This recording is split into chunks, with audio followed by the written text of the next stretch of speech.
This is a significant moment for the unity and diversity of this Council. Voices from our region and from small island developing states must be heard wherever decisions are being made.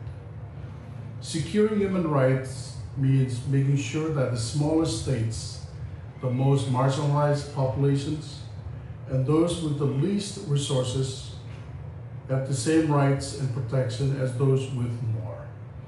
This is the perspective the Marshall Islands bring to the Human Rights Council. That is imperative that we champion the rights of all. Madam Chair, we look forward to working with you to bring the spirit of community and cooperation for which the Pacific is known to the halls of Geneva. Inclusivity is fundamental to securing human rights. These rights are universal, and the processes and the institutions that exist to advocate and protect them must be inclusive if they are to succeed. In the last 6 years, we have acceded to 11 human rights instruments and protocols, and our National Human Rights Committee continually monitors our implementation. Madam President, we welcome also the recommendations made by member states during our third UPR review, and we will continue to work to raise our standards and protect our people's rights without exception. We are pleased to note that the process of amending our Constitution is ongoing to establish the Ombudsman's Office, which will play a key role in monitoring, reporting, and implementing human rights in our country. The Marshall Islands has a strong multilineal heritage. It is our firm belief and a bedrock of our culture that we can only succeed in protecting human rights when women and girls' rights are protected as well. Our national efforts are bearing fruit with policies adopted to protect and promote labor, reproductive, and cultural rights of women and girls. As the climate warms, we will continue to fight for their rights as we face key challenges together to ensure no one is left behind. Madam President, Excellencies, as a low-lying atoll nation, climate change is the greatest threat to our human rights. One cannot stand on our shores without understanding the danger that sea level rise poses. It threatens our ability to determine our political future, endangers our culture, and it puts our territory at risk. The Marshall Islands government is working diligently to secure a safe future for our people.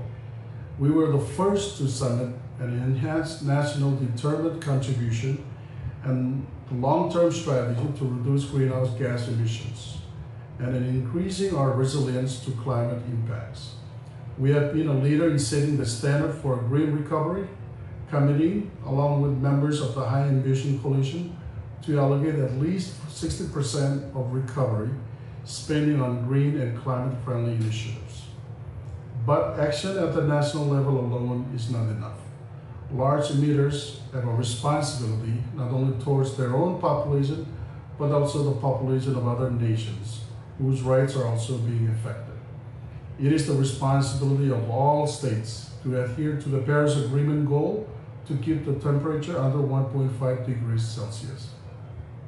Failing to do so will result, and is already resulting, unfortunately, in devastating loss and unheard of damage to vulnerable states. And this is why the establishment of a mandate for a special rapporteur on human rights and climate change is so important.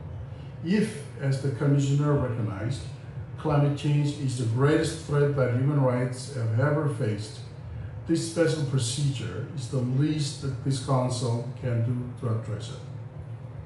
As sea levels rise, the international community must not forget that underneath the ruined dome, the remnants of over 12 years of nuclear testing are now leaking into the sea. Radioactive contaminations has already affected our people's right to a safe and healthy environment. We want people to see and understand the implications of nuclear testing in the real world. We have invited the Special Rapporteur on Human Rights and the Environment, Toxic Waste, and Promotion of Truth to see firsthand the implication on our people's rights.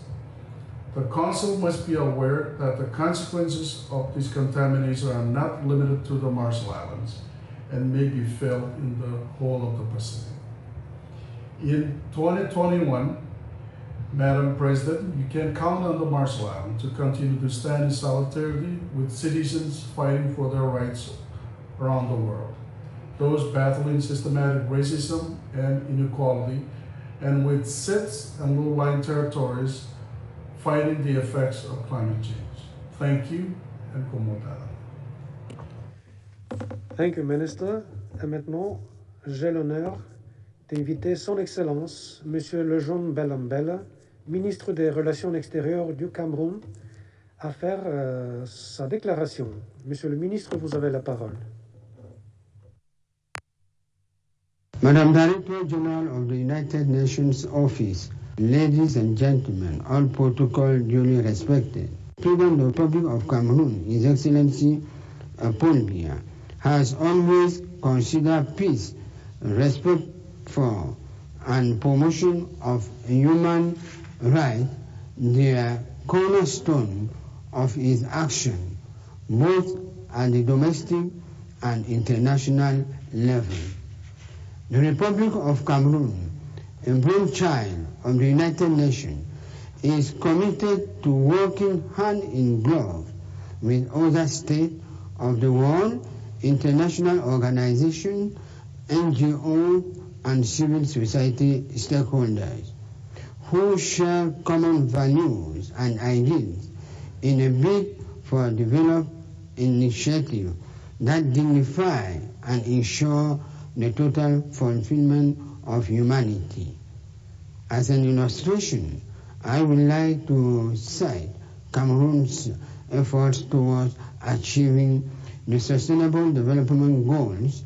Madam President, despite the very difficult time our country is facing, it is working hard to keep peace with the various mechanisms of the United Nations High Commission on Human Rights. As a matter of fact, be it the various requests of the Council's treaty bodies or the numerous special procedures, the government of Cameroon has always made it a point of honor to do its utmost for the establishment of the truth, a guarantee for the promotion and protection of human rights. Cameroon has been sustaining deep-rooted cooperation with a flurry of non-governmentals and civil society organizations. At this juncture, that notwithstanding, I will be remiss not to draw the attention of some NGOs which, instead of advancing the humanitarian agenda, rather make deliberate efforts to fuel violence, thereby adulterating certain facts or by choosing to constantly paint in black government. On this note, I would like to reiterate that Cameroon has and always will uphold the rule of law, guarantee individual and collective liberties, and in an effort to promote justice and peace both within and without its national borders.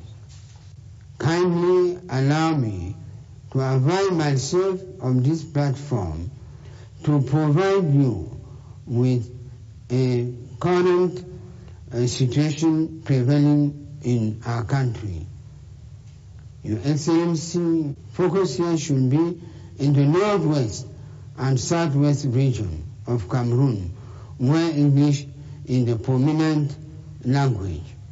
Briefly speaking, the crisis prevailing there traces its roots back to the complexity of our colonial past, a situation which unfortunately has been hijacked by some of our compatriots for selfish ends.